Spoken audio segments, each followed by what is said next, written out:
What's up, everyone? Do more Superflex, they say. Where's all your Superflex content, they say? We say live mock draft right now. Superflex, PPR, 3-wide receiver. Now, even if you don't play in a Superflex league, there is plenty to take away from today's draft. Okay, we're still going to talk about other players that don't play quarterback. I'm Adam Aizer with Heath Cummings and Jamie Eisenberg. This is Fantasy Football Today, presented by BetMGM, the sportsbook born in Vegas. We're already 9 picks into our Superflex league, the draft. I think we're going to have to catch you up in a little bit because we have to talk about the big news with Rashee Rice, with Quinshon Judkins, Isaiah Bond, also updates on Chris Godwin, Justin Jefferson, Matthew Stafford, A.J. Brown. So let's jump into that. No pleasantries. Happy Friday, everybody. There's your pleasantry. Heath, Rashee Rice, his disciplinary hearing is expected to take place on September 30th. That would mean after the first 4 games of the season, which are the Chargers, Eagles, Giants, and Ravens. That's pretty tough first 4 games for the Chiefs, but they should have Rashee Rice there.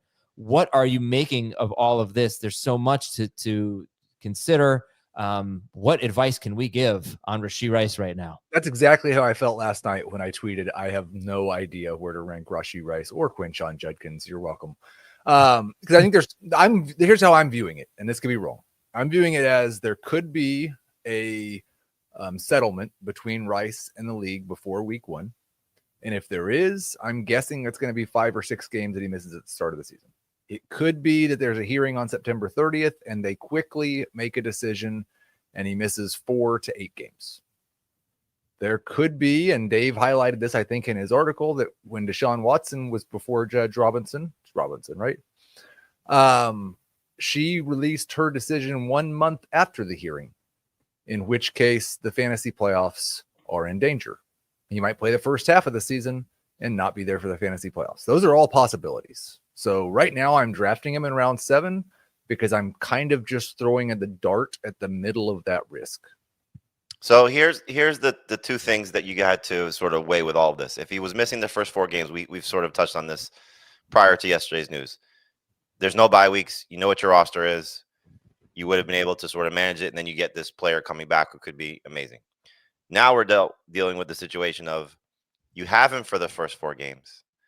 Once he's potentially suspended, whenever that is, week 5, week 8, whatever the case may be, you're in bye week hell.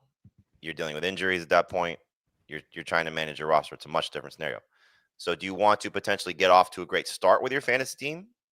And he's going to be a part of that in those first 4 games to some capacity, whether he's a top 15 receiver, top 10, top 20, whatever the case may be. I think we'd all expect him to have some pretty good performances based on his track record. You may be 4-0 at that point. Is that scenario more appealing to you? And then you sort of manage it the rest of the way if he's going to be out to whatever extent he's out. And as Heath illustrated, it may not be week 5. It may be week 8. It may be week 10. Or it won't be week 10. They're on a bye. But it may be the latter part of the season. So if you're going to sort of say, okay, I'd rather have the quick start and be a part of that, because if it was the other way and it was 4 to 6 games at the beginning of the season, you may have been 0-4, and he may not have helped you at all. Well, let's also just remember, first of all, he's apparently having a very good camp. Is the number 1 receiver for the Chiefs still. Was the number 2 wide receiver per game, on pace for 164 targets in the 3 games that he played, which was without Marquise Brown, with Xavier Worthy not really being much of a factor. But the last 6 games of 2023, he was the number 8 wide receiver per game in full PPR. He was the number 12 wide receiver per game in non-PPR. He was on pace for 159 targets. So obviously this is a big impact player. So guys going in round 7-ish would be maybe like Jalen Waddle, Calvin Ridley, Jerry Jeudy, that group. Is that where you're kind of at with Rashee Rice right now? That's what so I have him in round 6. I understand where Heath has him in round 7. I think there's a wide range of potential places to put him, in terms of where you're looking at it. So I think that range of receivers makes a lot of sense. It's also the trickle down. What happens with Mahomes? What happens with Worthy and Marquise Brown and Travis Kelce? Like there's serious implications here as to what these guys could potentially do. Along with Rice being in or out. So I think the one thing that's, I don't know if it's obvious. I think there's going to be some suspension this year comparatively to maybe pushing it to next year. There was some talk about that. Could this get delayed until next year because of this hearing? And then if there is an appeal, I would expect it to be at some point this season. Okay. How about Quinshon Judkins? Who's you taking first? Well, I do think it's just quickly with Rice. Like if you're looking to pair him with somebody, the irony of all this, like you could pair him with Jordan Addison. Yeah, that's a good point. That's a very good point. All right, so where's Quinshon Judkins, Heath? I don't know. The easy ones today. Yeah. I mean, I'm doing a big rankings update this afternoon to try to like have a conviction about this because I know I'm supposed to. At this moment, I would lean towards right in the round 7 range. I think we don't. I'll be more confident when he signs his contract. I will be more confident if he's, and this doesn't help anybody in drafts, but maybe if we get to week 1 and he's not suspended yet, because you can still be suspended even without charges being pressed, and you can be suspended even for actions that happened before you were signed to your contract. So that's still a possibility, although I don't think it's very likely. I also think he's not practiced. At what point does he actually start practicing with the team? He's a rookie. Yeah. Like I would assume right now that he shows up for week 1. He's behind Dylan Sampson at least, and maybe Jerome Ford, and then quickly overtakes those guys, but for as large of a role as he would have if he'd been there all of training camp. I'm less certain. So probably round 7 also. Wow. So I'm actually surprised that you said, I thought it was going to be closer to like round 10 or something like that, just because you think about Josh Jacobs a few years ago, just holding out, right? A veteran player holding out in the terrible start he got off to. Jonathan Taylor held out. He also got injured. But he's going to really be behind the 8 ball as a rookie who's not holding out, but he's not even signed, right? It's basically the same. Not at camp, no preseason yet. So all that. Okay, round 7 for Heath. Jamie, how about you on Quinshon Judkins? In the same range. I think actually I have him like round 8 or round 9 right now, but similar range, So I had Caleb Johnson at 30 and Brian Robinson Jr. at 31, and I put him right in between those guys, just the kind of fallback. Still upside, Caleb Johnson I think still has upside, obviously, and Brian Robinson a little bit, concerning at this point. So right in that range of players. I think you're going to see a 3-headed backfield in the first month without question if he's able to play, and he's probably going to be 3rd and then works his way up, So I think the difference between Josh Jacobs and Quinshon Judkins, strictly from the missed practice time, they had to throw Josh Jacobs on the field and play him. Yeah. They can give Judkins a month of practice and minimal work. Like his preseason will be September. Yeah. I'm drafting such a great Superflex team right now. I can't wait to get into that. All right. So those are the big news items, but also there's Isaiah Bond, who is a wide receiver who was facing sexual assault allegation and did not get drafted. Pretty good prospect. And he said he's signing with the Browns. It hasn't happened yet. It might happen. Is this like someone that we should go pick up? And I don't even know if he's in our system right now to pick up in Dynasty, because I was going to do it and couldn't. But he's a talented guy. And surprised you didn't just, fix your commissioner power, use your commissioner powers, just put him on your team. In a Dynasty league, yes. If you have a roster spot, add him. Yeah, I just want to say, I mean, to cut you off there, like I know there's a lot of controversy about Judkins and Bond right now, and the Cleveland Browns, potentially having both of them. I'm just gonna avoid that and just talk about it strictly from a fantasy football perspective, which we have to do a lot of times, unfortunately. Hopefully the allegations are not true. Obviously, you know what I'm trying to say. So I'm not even gonna get into that, but just Isaiah Bond is a talented wide receiver, would have been drafted if not for the allegations. If he's available in your Dynasty league, yes, go pick him up. I'll run through the rest of the news and notes. Scott Reynolds of the Pewter Report would be shocked if Chris Godwin doesn't start the season on the PUP list. So we'll see where he goes in this draft. But are we taking Ibuka ahead of Godwin now? Yes. Are we taking Godwin ahead of Brandon Ayuk, who's also expected to start on the PUP list? As of now, yes. If this does come to fruition that he's going to be on the PUP list, I would still rather have Godwin, but there'll be Ayuk's not in my top 60. So Godwin will probably be somewhere in the 50s. I don't think you could draft either one of them in the first 10 rounds, probably. If there's, I was trying to think of this the other day, and somebody brought up Beckham was the best probably wide receiver, and he wasn't actually on PUP, but at least missed the first 4 games of the year, his rookie year. I was trying to think of like who started the year on the pup and was a good league winning pick. And Jonathan Taylor was the closest suggestion I got, but Jonathan Taylor also missed week 13 through 15 that year with an injury also. And so probably didn't help people win championships. We just haven't had a lot of players that start the year on the pup and then turn in great seasons afterwards. That's interesting. Okay. So a lot of them are coming off like torn ACLs and stuff like that, I guess. But Chris Godwin is not. He's coming off a very serious fractured ankle, I believe, but and then a dislocated ankle and then a separate injury. So, all right, Godwin's dealing with issues. Justin Jefferson is not ready to practice yet, but he is making progress. He went 11th in the draft we're doing now. We're already in the middle of round 4, so we'll catch up on everything. But he was the third wide receiver off the board. Chase went 6th, Lamb 9th, and Jefferson 11th in this SUPERFLEX draft. Are you guys, where's Jefferson for you in your wide receiver rankings real quick? 3rd. Okay. Matthew Stafford is going to work out with the team on Saturday. Remember, he was supposed to practice on Monday, so that didn't happen. He's going to work out with the team on Saturday. He has an aggravated disc in his back.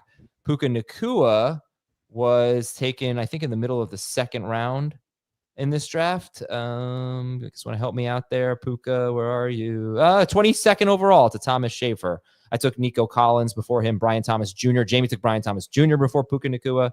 This is, I think, very much related to Matthew Stafford. A.J. Brown. When did he get drafted? He got drafted 27th overall. So Thomas took Puka and A.J. Brown. A.J. Brown is working through I'm on the clock. Working through some things according to his head coach, Nick Sirianni. He's got this hamstring issue. Holy moly. Jared Goff is still available? Yeah. Let's see what else. Who was at running back? I'm going to peek behind the curtain here. I'm on the clock we're in round 4. I have Jamar Chase, Nico Collins, and Kyler Murray in a SUPERFLEX league. Can I reset the clock? Is that okay? Sorry, just did. I mean, whatever Commissioner Adam wants, Commissioner Adam gets. All right, Jared Goff would be an easy pick, but I could also take Alvin Kamara or why is this sorted? Sorry, I could take I don't have a running back yet. So I could take Kyren Williams. Just completely blew my mind. Why? I'm having trouble with the rankings right now. I don't know why. I thought we were drafting in different leagues for a second. Wait, we're doing the SUPERFLEX league, right? Yes. All right. Oh, Kyren Williams is available. Kyren or Goff? Which quarterbacks are available? Goff, Stafford, Tua, Stroud, Herbert. All right, I'm going to gamble. I'm going to take Kyren Williams. I'm going to gamble that in about 12 picks, someone really good will be available to me, like maybe like a Trevor Lloyd. Like I could even settle for a Geno Smith or a Bryce Young or something. I'll be fine. All right, take advantage. I'm taking advantage of the quarterback depth in SUPERFLEX leagues this year. Do I have any more news and notes to get through? Scott Bair of Marquee Sports Network says that Bears receiver Olamide Zaccheaus has been so good that he's keeping Luther Burden on the 2nd team. Meanwhile, the Bears' two of their top cornerbacks, Jalen Johnson and Kyler Gordon, have hamstring injuries. They're questionable for week 1, I'd say at this point. Not out, but we'll see if they can come back. They got Minnesota in week 1, then at Detroit, then Dallas. So not good matchups to be missing cornerbacks. And Sam Laporta's got a minor injury. He's going to miss a little bit of time. Don't think that's a big deal. If you haven't signed up for BetMGM yet, use the bonus code FANTASY, and you're going to get up to a $1,500 first bet offer on your first wager with BetMGM. So here's how it works. Download the BetMGM app and sign up and use the bonus code FANTASY. Deposit at least $10 and place your first wager on any game, and you'll receive up to $1,500 in bonus bets if your bet loses. Just make sure you use the bonus code FANTASY when you sign up. Okay, sorry we haven't talked about the draft. It was one of those days we could not skip the news and notes. Important stuff. So when we come back, we'll talk about the SUPERFLEX draft. I have an FFT Open update here and a draftathon update with the actual show, when that's going to be. But we'll get into SUPERFLEX after this quick break on Fantasy Football Today. Mr. Richard? Yeah, Doc. Unfortunately, Mr. Nibbles crossed the Rainbow Bridge moments ago. He was the best hamster I have ever known. I know this is a difficult time for you, but would you happen to know of any deep stash dynasty tight ends I could zero in on for my draft tonight? Jatavion Sanders. Thank you. I'm sorry for your loss. All right, welcome back, everybody. Okay, so we are about 4 rounds into a 12-team PPR. We're actually 5.5 rounds into, but you see the draft board here. We're finishing up 4.5 rounds, pardon me. Finishing up round 4 in the draft that you're looking at. We're a little bit ahead of that, and I'm on the clock again. Stafford, Tua, Stroud, Geno Smith, Bryce Young, JJ McCarthy. I'm going to wait another round. Oof. Well, I got to look at the roster grid, though. 2 quarterbacks, 2 quarterbacks, 2 quarterbacks. I think only 2 or 3 more quarterbacks are going to be drafted by my next pick. Well, Dan and RJ have none. So. Okay. Don't help him out, Jamie. Wait a second. No, I was wrong about some of the guys who were available. This is like I got to take him talking to his tennis coach in the middle of a tennis match. You have to help the helpless. I'm going to take no, some of the guys that I thought were on the available were not. So I had to go to Tua Tagovailoa as my QB2. All right. Jamie, do you want to pause the draft? Can we pause the draft? No, just talk. I think you should pause it, but all right, let's take a look at round 1. The first 5 picks were the first 5 quarterbacks. Jackson Daniels to Heath, Josh Allen 3rd, Joe Burrow 4th, Jalen Hurts 5th to Jamie. Then I took Jamar Chase. Then Patrick Mahomes went 7th. And then the next 4 picks were non-quarterbacks. Bijan Robinson, CeeDee Lamb, Christian McCaffrey, Justin Jefferson, Baker Mayfield. So you do get 7 quarterbacks in the first round. The first 5 picks were quarterbacks. Then Chase, then Mahomes, Bijan Robinson, CeeDee Lamb, Christian McCaffrey, Justin Jefferson, and then Jake at 12-13 at the 1-2 turn took Baker Mayfield and Bo Nix. All right, Jamie, what do you think about how round 1 played out? I expect the first 5 quarterbacks to be in the first 6 or 7 picks. So the fact that they went in the first 5 overall is not a surprise. You know, you could see a scenario where Chase or Robinson, if somebody wants to put Barkley there, I get it, in the first, 7, 8 picks. But I think you're going to see the first 5 quarterbacks go quite early, as they did here. And then it really becomes, at what point do you start to see QB6, QB7, QB8? And ADP is telling us that those 3 guys went. Mahomes at 7, Mayfield and Nix at the 1-2 turn. So that's really, I think, the toughest decision in Superflex is when do you want to take Mahomes? When do you want to take Baker? When do you want to take Nix? And for this draft, they went a little bit sooner, to be honest, than I expected. Yeah, Mahomes 7, Mayfield, Nix 12-13 overall. When you still had Jahmyr Gibbs, Saquon Barkley, Malik Neighbors, Devon Achane, Nico Collins, etc., Ashton Genty on the board. And it does give you a pretty significant advantage when this happens, especially Brock Purdy going in round 2, if you do pick at the beginning part of the first round, because then you get all this talent coming back to you the other way. So, you're in the sort of unenviable spot because of how it played out. And your players are awesome, to get Jamar Chase and Nico Collins your first 2 picks. But, Heath and I got the opportunity to get one of the top 5 quarterbacks and then still a stud as well. It's a great place to be if you're in the first 5 or 6 picks, I think. Yeah, so Heath with the second pick has Jaden Daniels, Brock Bowers, Dak Prescott. So you actually are one of the more quarterback-heavy teams. It's a 3-receiver league with a flex. It's full PPR. So for Heath to not have a single wide receiver until round 5, Devontae Adams was the second pick of round 5. That's an interesting start for you. So you have Daniels, Bowers, Prescott, Ken Walker, Devontae Adams. I'm going to tell you guys, I went back to the Superflex league. Now listen, you don't take 3 years worth of one league and try to make it a generalization for the way Superflex is going to go. But I looked at the 2 teams that made it to the finals in our Superflex league each of the last 3 years. And I'll tell you where they drafted their quarterbacks. Last year, Joel beat me in the finals. I drafted quarterbacks in rounds 2, 3, and 7. And my round 7 pick was Baker Mayfield. That's why I made the finals. He drafted quarterbacks in rounds 2 and 3. He only drafted 2. 2023, Jack beat Marone. Marone drafted quarterbacks in rounds 3, 6, 7, and 8. He drafted Kenny Pickett in round 3, and he still made the finals, taking Derek Carr, CJ Stroud, great pick, and Jimmy Garoppolo. Kenny Pickett in round 3? Yeah, I know. Wow. Yeah. That doesn't sound right. It's what I saw. Let's see what else. Jack had quarterbacks in rounds 2 and 3. 2022, Marone was in the finals. He beat Dave by 2 points. Mind the clock. No, not yet. Marone drafted quarterbacks in rounds 2, 3, and 10. Dave drafted quarterbacks in rounds 1 and 3. He had an early pick. Not a lot of guys who made the finals had early picks, actually. Dave took Patrick Mahomes third, then he took Kelsey, then he took Cousins that year. That was 2022. So if you notice, the 6 finalists, only one of them took a quarterback in round 1. A lot of rounds 2 and 3, though. But we'd think this year is even deeper than ever. And by the way, not a single one of them took quarterbacks in rounds 1 and 2.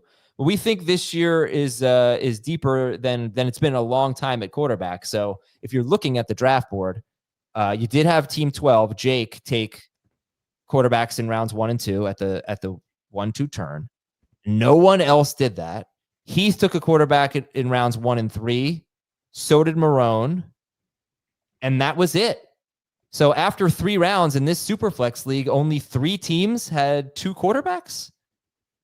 And it sounds like most of the teams, at least like 4 of 6, had 2 quarterbacks after 3 rounds that have made the finals. It was round 2 and 3 usually. I had no intention of taking a quarterback at the 2-3 turn. I had 1 quarterback in my queue after Patrick Mahomes went off the board, and that was Dak Prescott, who's the guy I have ranked right after Patrick Mahomes. There were 3 quarterbacks drafted before I picked again, but none of them were Dak Prescott. So that's why I took a quarterback early in round 3. And now here I am. I'm up in round 6, and I'm not going to take a quarterback because I have Kyler Murray and Tua.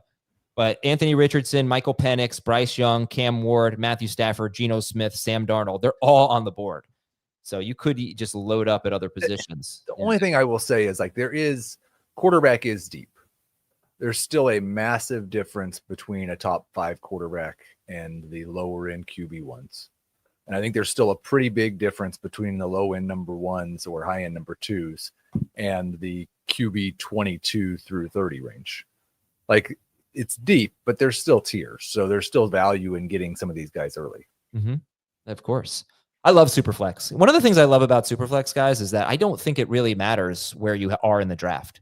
You know, there's been some research done that having the first pick is really, having an early pick is very good in just a regular snake draft. I don't know if that's still true, but it was.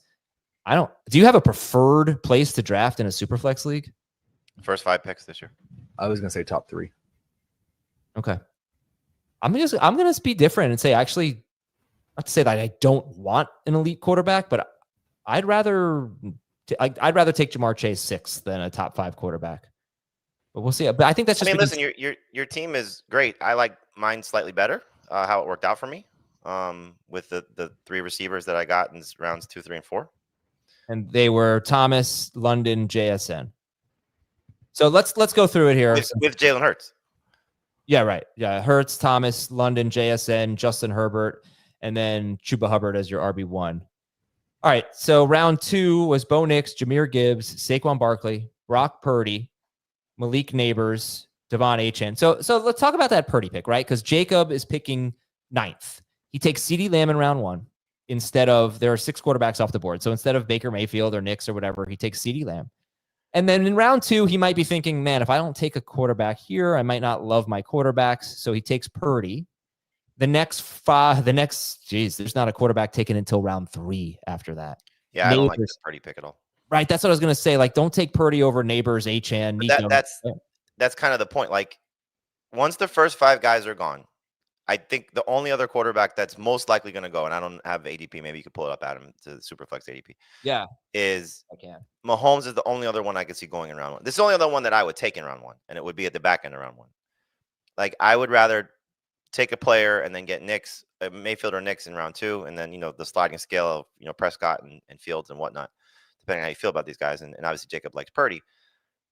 I'm just like the way that it fell, he could have probably got Purdy in round 3, or a guy that I know he loves is Drake May for just pushing everybody down. I mean, I don't have a ton of Superflex ADP. I'm seeing Draft Sharks. Superflex ADP has Purdy in round 5, but really not a lot of quarterbacks going super early, except the elite ones are in the first 7 picks. It's funny, Heath, while he's looking that up, had Chuba gone, I would have just messed with you a little bit. I would have taken Swift. Yeah. Well, I was just hoping. I mean, I like Chuba more than Swift, and Chuba keeps falling. It seems like I think he went round 5 in one of our 1 QB mocks the other day. I've taken him twice this week. So once was the 10-team league, I believe, and no, it was the half PPR league the other day.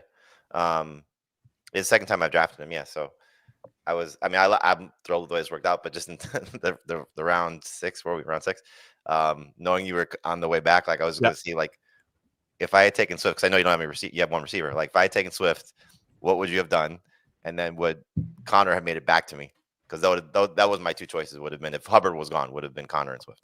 I would not have taken a running back at the turn here if Swift hadn't been there. So he was kind of the last of a tier for me. So it would have been wide receiver if you'd not done that. And maybe I should have, since Devontae Adams is my number 1 wide receiver, but I figured I might as well stay on brand and take Swift and Judy.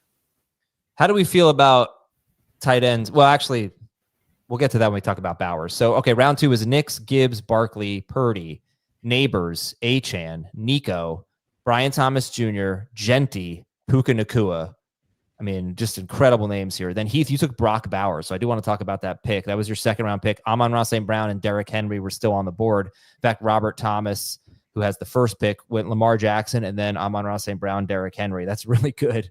But you decided, like, how do you feel overall about your first 3 picks? Daniels, Bowers, Prescott. So no running backs, no wide receivers in a 3-receiver PPR league, but Daniels, Bowers, Prescott. Talk about that and talk about tight end and how you value it in Superflex. I don't change how I value tight end and Superflex, other than there's more quarterbacks ahead of them, but I don't deprioritize them because of the Superflex. I feel fantastic just because, like, I've got my number 1 quarterback and my number 7 quarterback and my number 1 tight end. So like, and it, for me and how I value guys, and this is kind of, I think, important for people to look at, is find out the players that you're higher than most other people and what positions those guys play. And you can wait a little longer on those positions and prioritize elite players at other positions. Swift and Judy being the example, they're both top 20 at their position for me, and they're going to be available in round 6 or 7. So I can find my number 2 at each of those positions a little bit later, maybe, than some people can if they don't like those guys as much. But no, I think Bowers is a borderline round 1 pick in 1 QB leagues. And there were 5, 6, 7, 8, 9 players taken, 9 QBs taken. So that pushes him back to 23rd overall. I love it. You drafted him essentially based on where the receivers are going off and the running backs, in terms of Genti and Henry. You drafted him in the exact same range you would draft him if it was a 1 QB league. Yep. There's nobody that went behind him that I would take over him in 1 QB. And so, I mean, he was my best position player available, and I wasn't taking a quarterback. Jamie, does your tight end strategy change at all in Superflex? Not really. I mean, had Bowers fallen to me where London was, it would have been a tough choice. I like London better, but I would have taken him. And certainly if McBride was there, if he had come back to me in round 4, I would have taken him over JSN, but that's close also. But Kittle would have been, where I took Herbert as well. So nothing really fell for me to the point where I would have taken one of those top 3 guys. And at this point, once I get past those top 3 guys, then I'm just playing the board. So I'm by far not going to reach for a tight end, and I'm just going to let sort of it play itself out that way. Yeah, I mean, I've made the case on previous shows about Superflex kind of devalues every individual player because you just have, 20-ish more fantasy points in your lineup every week because you're starting another quarterback. I think my tight end strategy just does change, not at the top, not with the top 3 guys necessarily, a little bit, but like those guys can still be elite, but I'd prefer. Yeah, I'm not gonna.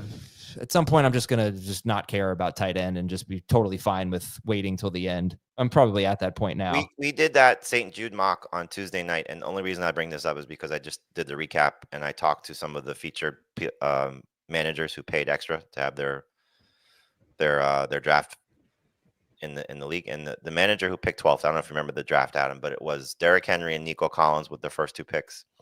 And then JSN and Omarion Hampton with their next 2 picks. And it was just kind of like a very balanced roster all the way through.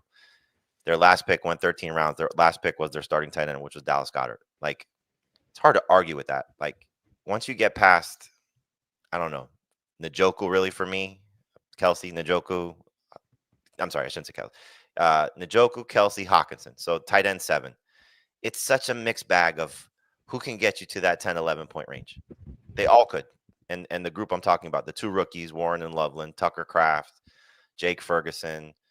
You want to put Dalton Kincaid and Kyle Pitts in there, I get it. Like there's just a lot of mixing and matching that goes on with that group of tight ends.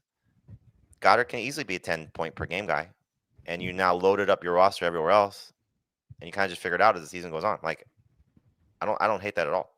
Sure. And by the way, AJ Brown has a hamstring injury. I'm not sure if you mentioned that. Sorry, I was on the clock. That would obviously boost Dallas Goedert.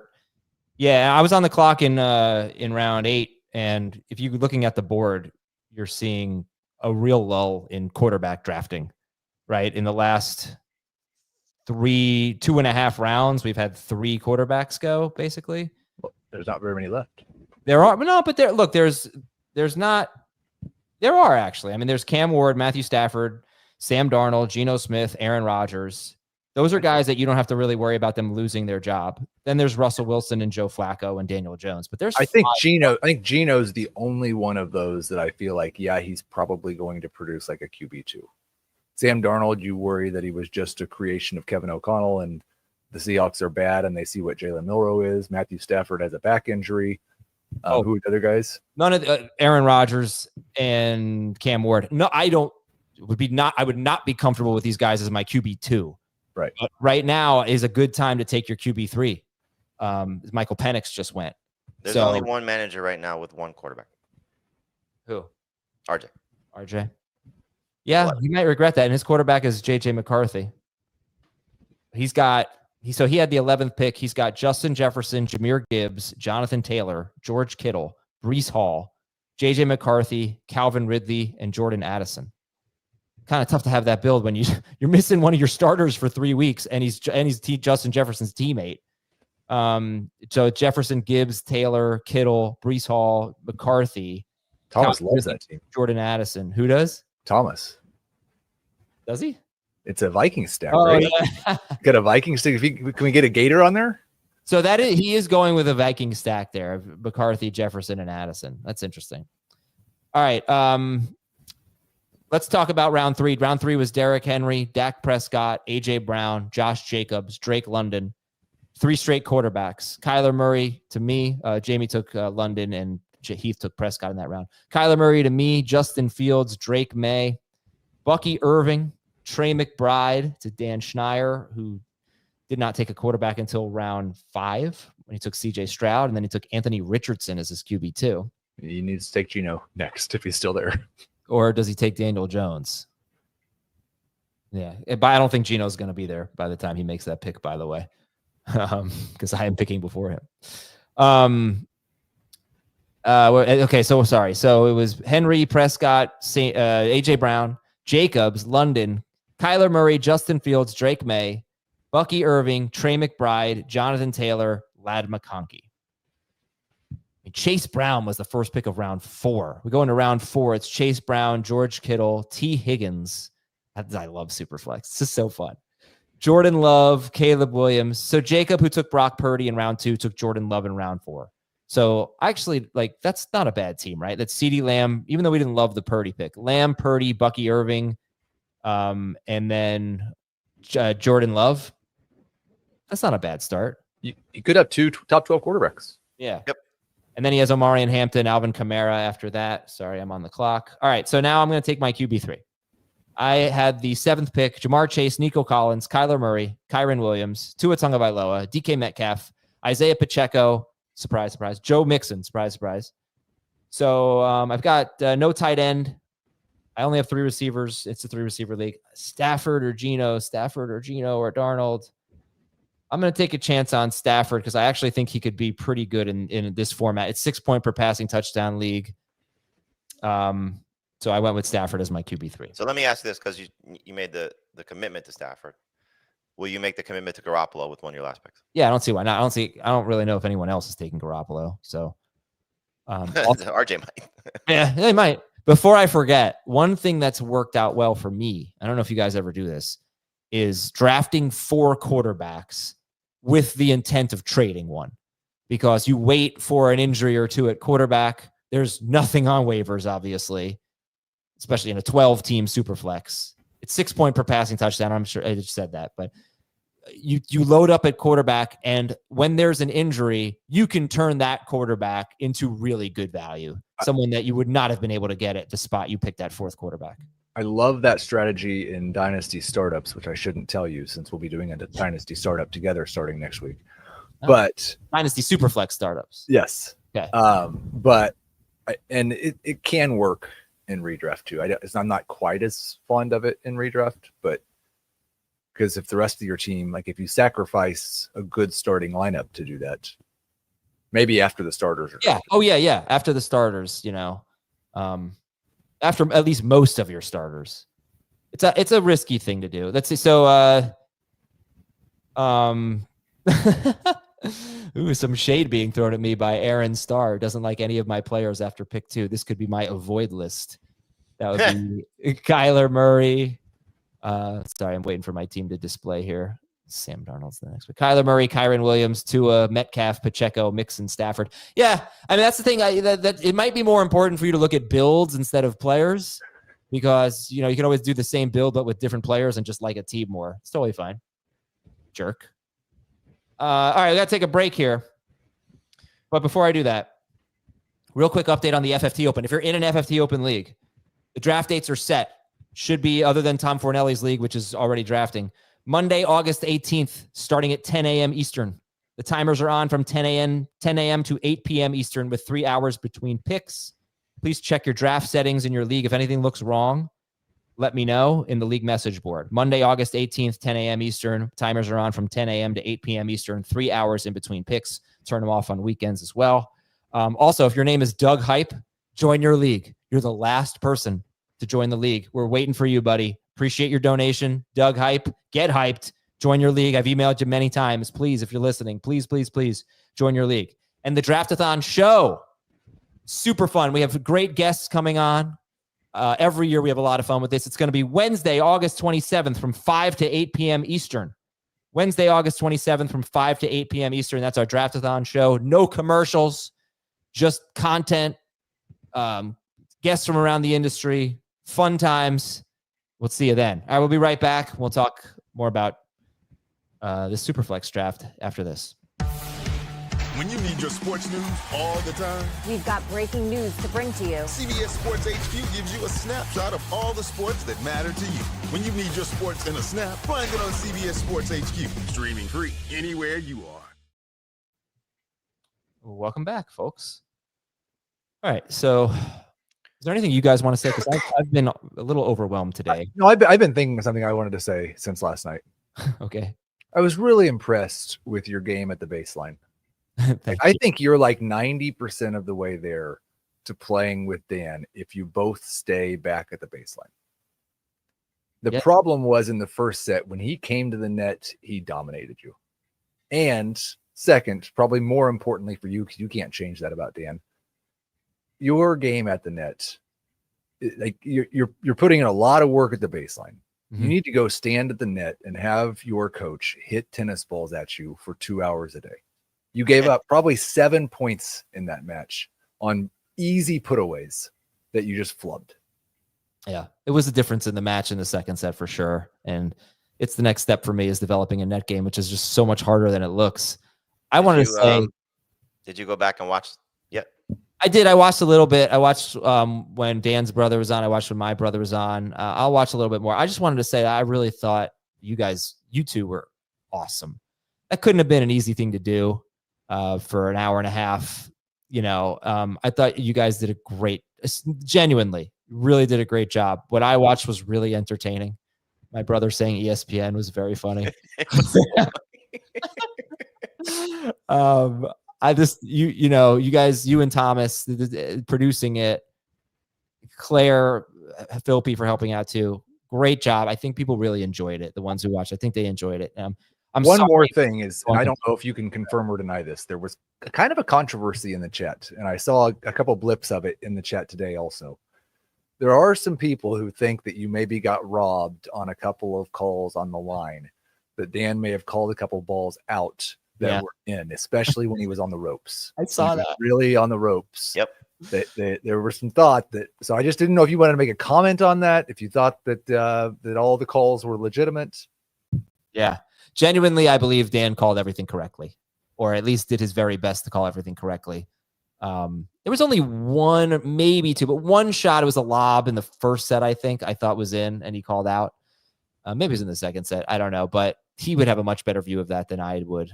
He even said there was a mark. So I think I'll squash that theory. I think there's nothing bad from Dan there. Wow, look at the Giants fan taking Jackson Dart. Who took Jackson Dart? I did. Oh, look at you. All right. I looked, and I only have 2 quarterbacks, and neither one of them have a bye until week 10. And I'm a pretty big fan of Russell Wilson and think he's going to do well, but I have a hard time believing the Giants are going to have more than 2 wins by week 10. So it might be Jackson Dart time. All right. So how many quarterbacks? I talked about the whole 4 quarterback thing, but how many quarterbacks do you want, and when do you get your QB3? I'll take a shot on, the dart type of quarterbacks. I don't want to give away who I may be looking at, but like taking a shot on someone who has the chance to start at some point during the season. As a 4th guy, in the case of what Heath is doing because of how the board has worked out, I get it, taking him as your 3rd guy. Once I saw Penix get drafted by Thomas, I was like, I'm going to try and get my 3rd quarterback here. If it would have been Cam Ward, I might have waited after that because the Stafford, Geno, Darnold group, I'd rather get somebody with upside. And I think obviously Ward has that. So that's kind of where I played it, so QB in round 1, QB in round 5, QB in round 6, 7, 8, 9, that's kind of ideal if it could work out for you that way. Okay. Heath, any thoughts on how you want to get your QB3? So for you, it was Daniels round 1, Prescott round 3, and Jackson Dart. Where are we? Round 10, 11? It's heavily influenced 11. by who my first 2 quarterbacks are and when I take them. I'm not like I did take 2 quarterbacks in the first 3 rounds in this pick. I've had super flex drafts where, like Dan, I didn't take one till round 5 or 6. If I do that, then I might take 3 quarterbacks within 4 rounds. So if I don't like my starting quarterbacks, I'm going to take that 3rd one much earlier. If I do like my starting quarterbacks, I could go without taking one. This seemed like a good opportunity to take Jackson Dart and hope he's starting by week 10. Oh, just a brutal pick of Keon Coleman there by Jamie right in front of me. I feel like this is man, I need a wide receiver. I only have 3 in a 3 receiver league. They are good, Chase, Nico, and Metcalf. But man, I think I'm gonna go with my man Dancing Rick. I'm gonna go with my man Christian Kirk, who now pair with Nico Collins, which would be really stupid. Because I don't know that if Nico Collins gets hurt, I don't know that Christian Kirk really has a huge jump in value. So I might have been better off taking Khalil Shakir there. I might go from 12 to 13 points per game. Yeah, maybe. I struggle with Khalil Shakir. Like, I maybe should have taken him there. Obviously, if he weren't injured, he'd be long gone. But I do like Kirk. All right. I don't think going round by round is necessarily the best way to do this here. We've talked a little bit. Anybody wants to see the draft board, they can come find us on YouTube, or they can read the story on CBSSports.com. Yeah, youtube.com/fantasyfootball today. Just watch this play out. We've talked overall about strategy for Superflex, and I think the main takeaway is get those first 5 quarterbacks. Jamie and Heath are all about them going really early, and then after that, just see how the draft falls to you. Don't push it. So just to go back to that, because you said you would have taken Chase in the first 5 rounds. Like, which quarterback's the cutoff for you? First 5 picks. So I honestly, in a 3 receiver PPR league, I think I'm going to take Jamar Chase. All right. The way this plays out, I think I'd stick with it where he is at 6th. I'm tempted to say I would take Jamar Chase first overall and then make my next 2 picks quarterbacks. Because if I did that, the way this one shaked out, I could have had Jamar Chase, Kyler Murray, Justin Fields, or Kyler Murray, Dak Prescott, Kyler Murray. Who else would I have taken there? Probably just those guys. But that's probably not the best way to go. I just love quarterback so much this year. That let's say I had gone Jamar Chase, Amon-Ra St. Brown, Derrick Henry with my first 3 picks, just looking at this draft board. And then I could have taken Trevor Lawrence and Justin Herbert. I'd go to war with that team. It's very good. I truly believe there's no wrong answer in Superflex. It's my favorite thing about it. And I think the way you win is many different ways, but by getting like a steal at quarterback, by getting yeah.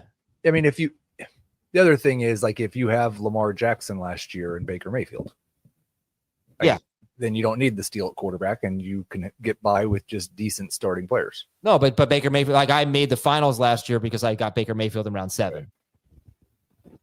Right. And we think there are a lot of potential breakouts at the position.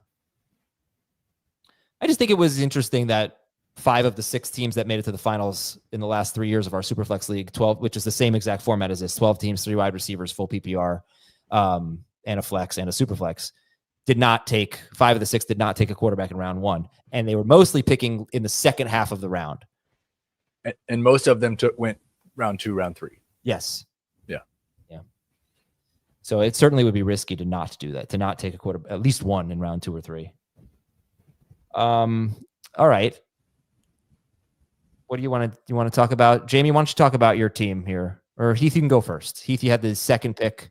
So take us through your squad, 12 teams. So yeah, I started off with Jaden Daniels, Brock Bowers, Dak Prescott, then took, I'm not good at reading those names, so I need to find my team here. Kenneth Walker, and then Devontae Adams.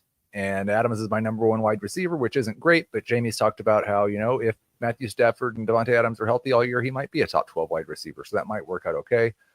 My 2 favorite values at their respective positions, probably DeAndre Swift and Jerry Jeudy, were my next 2 picks. And then at that point, something Jamie and I talked about on HQ yesterday, and this is kind of a non-super flex strategy thing, is I would much rather be drafting running backs for the next however many picks we have left than wide receivers. So I went with wide receiver heavy for the next 3 rounds. And that 2 more of my favorite values. This is the most Heath team I've drafted all year. Cooper Kupp and Deebo Samuel. Then I took Luther Burden just to have a little bit of youth and upside in that receiving core as well, followed by Jackson Dart. So I've got 5 wide receivers now: Devontae Adams, Jerry Jeudy, Cooper Kupp, Deebo Samuel, Luther Burden. I've probably, in my view, got 2 number 2s and 2 number 3s. And that could be okay if you have 2 top 7 quarterbacks and you're good at the other positions. Jamie just made a great pick. Mark Andrews, 140th overall. I mean, even if you take 20 quarterbacks off the board, Mark Andrews at 120th overall would probably be pretty good value. It was interesting to see the tight ends that went ahead of Mark Andrews. I took Tyler Warren ahead of him, and even then I was like, should I have done that? I'm fine with it. But also just so many guys: Evan Ingram, Colston Loveland, Kyle Pitts went ahead of Mark Andrews. Jonnu Smith. Tucker Kraft. Oh, Jonnu Smith. Yeah. I don't think that was a great pick. Kraft even's amazing value. Jonnu Smith, Jake, different Jake. Jake at Team 4. You shouldn't have taken Jonnu Smith. You already had Kelsey. Plus, we don't really like Jonnu Smith now that he's on Pittsburgh. Go ahead, Heath. I missed this, so it's probably something we should talk about, and maybe you guys did, and I just wasn't listening. Where did Rice and Judkins get taken? Oh, what a miss on Rice went 1, 2, 3, 4, 5, 6, 7, 8th round. So baking the super flex, that's probably around 6. 8th round to Jake Groggins at the end of the round, picking 12. So he went back-to-back with Jalen Waddle and Rashee Rice. So Rice went ahead of Jordan Addison, Ricky Pearsall, Juwan Jennings, Matthew Golden, those group of receivers. And Judkins went, that was what, round 8? Judkins went in round 10. He went 1 pick after you. No, 1 pick before you in round 10. He went just before, exactly where Jamie said, just before Brian Robinson. Went J.K. Dobbins, Tyrone Tracy, Quinshon Judkins, Brian Robinson at that position. Damn you, Heath. Who'd Heath take? Trey Benson. Okay. So like I said, this is the after pit round 10 is where I'd like to just be drafting backup running backs. I actually took one who might be a week 1 starter, Ramondre Stevenson, at the end of round 12, and then Trey Benson to start round 13. Okay. So Jamie, you want to talk about your team picking 5th with Jalen Hurts in round 1? Yeah, I like it a lot. Hurts, and then the 3 receivers in a row: Brian Thomas, Drake London, Jackson Smith, and Najigba. And if you don't like Thomas ahead of Puka Nacua or Amon-Ra St. Brown, don't look at the player, look at the philosophy and the strategy. So you could take one of those top, 10 receivers, 8 receivers in that range. I just prefer Thomas at this point over Nakua and St. Brown. Drake London to me is great pick in round 3. And then JSN, those are 3 of my top 12 receivers. I've now put JSN at 12. Herbert, I think, is an easy QB2 to target, especially if you get in round 5. And then I waited on running back and to come away with Chuba Hubbard, James Conner, and then what I felt was a little bit of a steal in Tyrone Tracy. Thrilled with that trio. Took Cam Ward as the 3rd quarterback. Chris Olave could be my flex. We'll see as a 4th receiver. Have Keon Coleman as a 5th receiver. And then waiting on Mark Andrews. So pretty happy with how this all worked out. Again, Jamie drafting from the 5th spot has Jalen Hurts in round 1, Justin Herbert in round 5. That's how he approached quarterback. He'll be starting Hurts, Herbert, Brian Thomas Jr., Drake London, JSN, whammy, Chuba Hubbard and James Conner, Chris Olave or Tyrone Tracy at flex, and he has Cam Ward as his QB3. Jaden Blue just went. Okay, that makes my decision a little bit easier here. I have Javonte Williams, so I was thinking about locking up the Cowboys backfield, but that stress is off my plate. So I'm going to go with Tyjae Spears, who I think has still a lot of appeal, even with the ankle injury. We have just a few rounds left, 2.5 rounds left. And I'll tell you about my team from the 7th spot, where the first 5 quarterbacks, 6th spot. First 5 quarterbacks were off the board, and I took Jamar Chase. And in the 2nd round, got to just a dead zone at quarterback. At that point, there had been 6, 7, 8, 9 quarterbacks off the board, and we went about 8 picks without one being drafted. So Jamar Chase, Nico Collins, Kyler Murray, Kyren Williams, Tua Tagovailoa, DK Metcalf, Isaiah Pacheco, Joe Mixon, Matthew Stafford as my QB3, Tyler Warren at tight end, Christian Kirk, Javonte Williams, Tyjae Spears. Our builds are not that different, Jamie. Like, we both have 3. Your receivers, your wide receivers 3 is better than mine, but like, you went quarterbacks in rounds 1 and 5. I went quarterbacks in rounds 3 and 5. You went running backs in rounds 6 and 7. I went 4, 7, and 8. I don't know. It's not that different. Like, I have Chase Brown. I have Jamar Chase, Nico, and DK Metcalf. You have Brian Thomas Jr., Drake London, and JSN. You have Hurts and Herbert. I have Kyler and Tua. And then my running backs, because I have Kyren Williams. I have Kyren, Pacheco, and Mixon. You have Hubbard, Connor, and Tracy. I don't know. Pretty similar teams. I have Tyler Warren. You have Mark Andrews. Do you feel like kind of the same thing here? Yeah. We took a little bit of a different approach, but ended up with a similar, build. I think the difference would be is, how much of an advantage does Chase and Nico and Metcalf give you over Thomas, London, and JSN? Because in theory, Jalen Hurts should be better than Kyler, and I would take Herbert over Tua. So I like my quarterbacks, and I actually have Ward ranked ahead of Stafford. So, I like my quarterbacks better than yours. Tight end, I think, is obviously up for debate.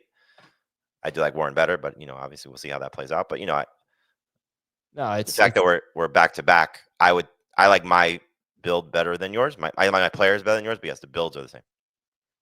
Yeah, the difference, like, your combination of quarterbacks and wide receivers is better than mine. The difference is I don't know about that receivers, because you have 2 of my top 4 guys. Like, yeah.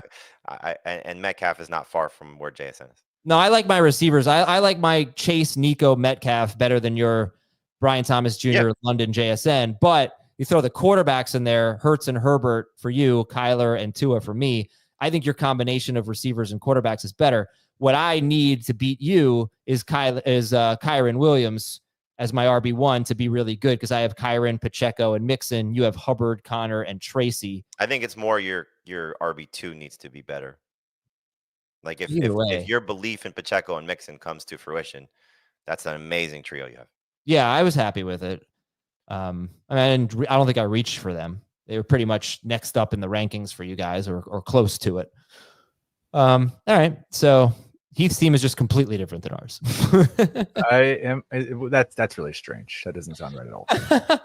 Well, it's a more. I guess I would expect you to be more receiver heavy if most of the time, like earlier. I wouldn't expect you to have receivers in rounds 5, 7, 8, 9, 10. But you pivoted, but you took your guys. You took Judy, Kupp, Debo, and Burden in rounds 7 through 10. Devontae Adams as your number 1 receiver in round 5. Nothing wrong with it. I just wonder, you didn't set out to be kind of weaker at receiver. Just felt that way. Well, yeah, I think I probably made that decision when I took Brock Powers, because I knew if Dak came back to me, I was going to take him. And I would rather have Ken Walker than that. Like, if I had taken a wide receiver where I took Ken Walker, it would have been Devontae Adams.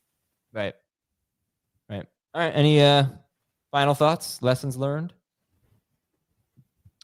No, again, I think you're really at an advantage if you have one of the first 5 or 6 overall picks. Okay. Kind of rhymed there too. I don't think I have any more tennis feedback for you. I've been trying to come up with some, but I think I've given all of my coaching that I can. Guys, I can't. I could have won that match. Yeah, go ahead. The emotion that I think we were feeling watching it and your comeback. And, listen, Dan did a great job. I know you were focused on the time and kind of where you were on the side of the court. Like, Dan did a better job than you did of coming over and talking to us and kind of giving his thoughts on what was happening. You could just tell he was gassed. He was saying it, but like, he couldn't move as well. Like, the fact that he was able to summon what he did to get that point on his serve, because not only was he struggling, like your brother made the comment, your legs are the first thing to go on your serve. Yeah. When you're tired, your serve is going to struggle because your legs are bad. Mm-hmm. And the fact that he got that point, I think, was kind of nail in the coffin for you. And I know you said you could have won it and you still could have forced a tiebreaker. Like, had you broken him there, it was done. The real key is, because I do not think you could have even reasonably competed in the first set.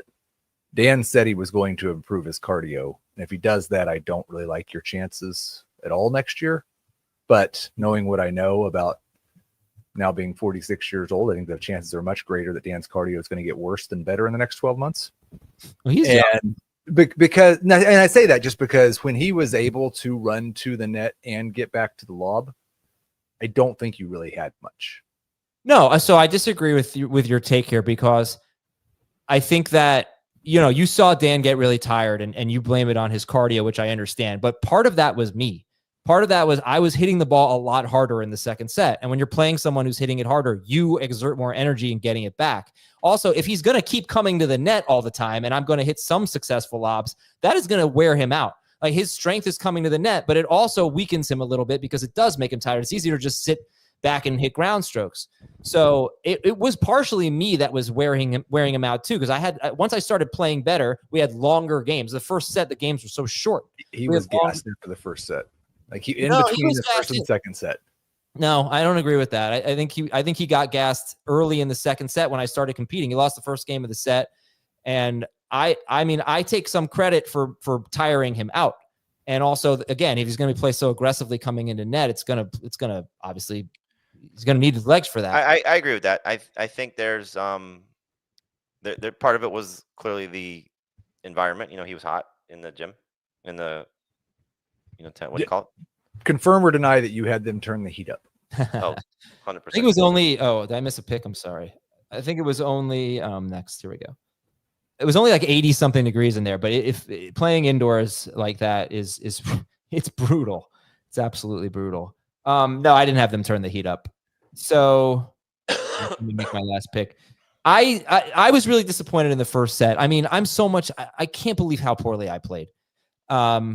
And I never felt like, sometimes I play a match and I'm just like, I can't compete with this guy. I never felt like he was doing anything that I couldn't compete with. My lobs were horrible. And he was getting some easy points at the net. And my passing shots were bad too. No, I don't know. I have so many emotions. We'll talk about it on the mailbag with Dan, but you seem tentative early. I was, and I don't know why, because I warmed up great. In fact, I warmed up so well, he was like, whoa, this is going to be a challenge, because I was hitting the ball a lot better than I did last year. Sorry, who the hell should I take here? Let's just take Dalton Kincaid. Yeah, I look forward to talking about it with Dan. You guys have got to see what we had for dinner, especially what he had for dinner. I mean, last year he had a sandwich that was like a chicken parm with vodka sauce and a fried ravioli on garlic bread. This year, he went even fatter. Like, it was even less healthy or more unhealthy. He burned a lot of calories. I mean, he might have sweat 10 No, pounds. he earned it. Yes. He earned it. And wait till you see what he ate. I tried to tweet it last night, but I was screwing it up. But we'll talk about it on the mailbag show. Your brother was great. Thank you. He loves you. He said he had, yeah, we were very close. He said he had a lot of fun doing it. He said he loved talking to you guys. It was fun. You know, I didn't want to bring up too much, obviously, of his TV history, not to make him uncomfortable. Not that he was ashamed talking about it by any stretch, but I don't want to make that a focal point. And I thought Dan's brother was great too. You know, he was funny. He said something about 6060, and I was listening to it at the restaurant with Dan, and I was like, "Oh, screw you, Matt Schneier." The comments, I don't know how much you were watching the playback in the comments, "Oh, the cooler Schneier's here." Oh man. All right, guys. That's it for the Superflex. If you FFT Dynasty is coming up in about 25 minutes. I'll be announcing the entrants who won spots into the FFT Dynasty League that Adam and Jamie and I will be drafting next week. Great stuff. We raised a lot of money for that league. Congratulations, Heath. Starting this league, you helped raise a lot of money for St. Jude. Thank you, supporters. All right, we're out of here. If you felt like you didn't get enough out of this episode, all you have to do is go to youtube.com/fantasyfootball today. Watch the episode, see the draft board, even if you just fast forward all the way to the end or something. You also read it on the site too. And read it on the site, exactly. When will that be published? I'm going to write it today, so whenever they put it up. Okay. But by the time the weekend's done, you could yell at Dan and ask. All right. Take care, everybody. We'll talk to you on the mailbag. See ya.